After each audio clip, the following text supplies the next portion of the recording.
Hi, my name's Tucker Nelson, and welcome to Roll for Initiative. I'm the regular GM for Ryan and Dawn's group, as well as a staff writer for Tower D Games, where I've worked on Sapphire Tactics and Zero Summer. Ryan and Dawn asked me to do an episode on GM Burnout. GM Burnout's something that can happen to anyone who's running a game, whether it's your first time or your millionth time, whether it's a new group or one that you're really familiar with. There are a couple things that I found can often lead to GM burnout.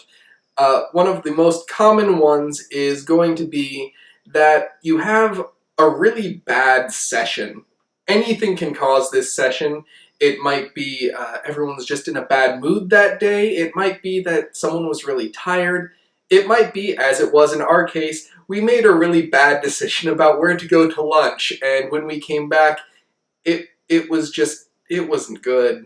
It wasn't good at all. Basically, you just have a session where nothing goes right. Not even from the point of the plan, but just people are arguing and it's frustrating.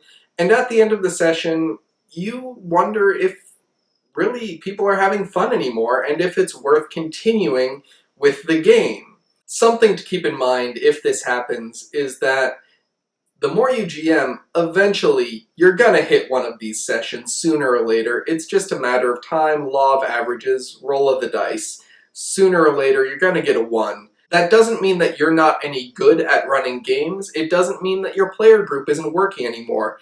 It just meant that it was a bad session, and you need to be able to acknowledge that and figure out what caused it and move forward with that knowledge in mind. Another common problem might be that just as a GM, you're finding that you aren't having as much interest in the game. You've lost that passion, that love and feeling that you once had, as it were, to continue on, and it's just starting to feel a bit old hat to you.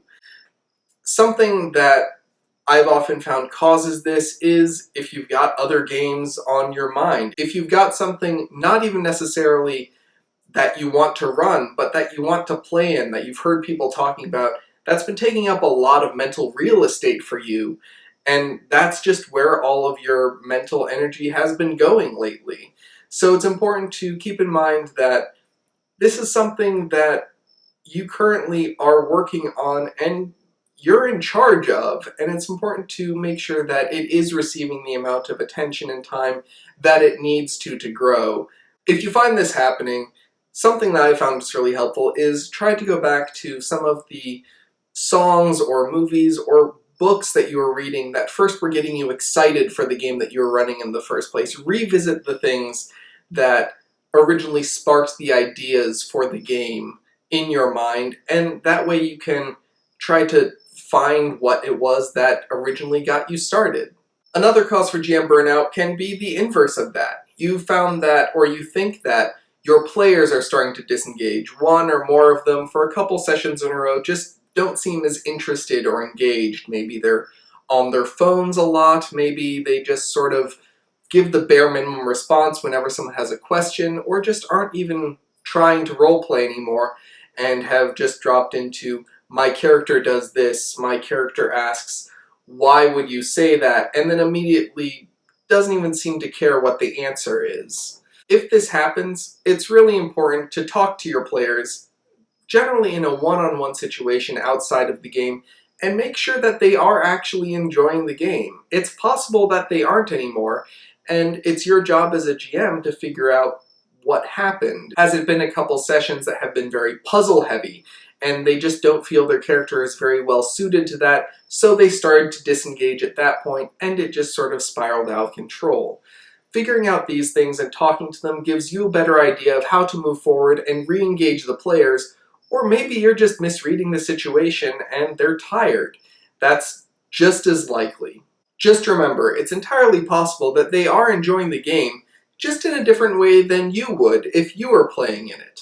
The last potential cause for GM fatigue I'm going to touch on is the sense that the game is just sort of dragging on. Maybe you didn't have a specific end of the game in mind when you started it. Maybe you had an end planned for the game that you reached, but everyone is enjoying playing their characters so much in the world that you decide to just keep going and see where the adventure took you.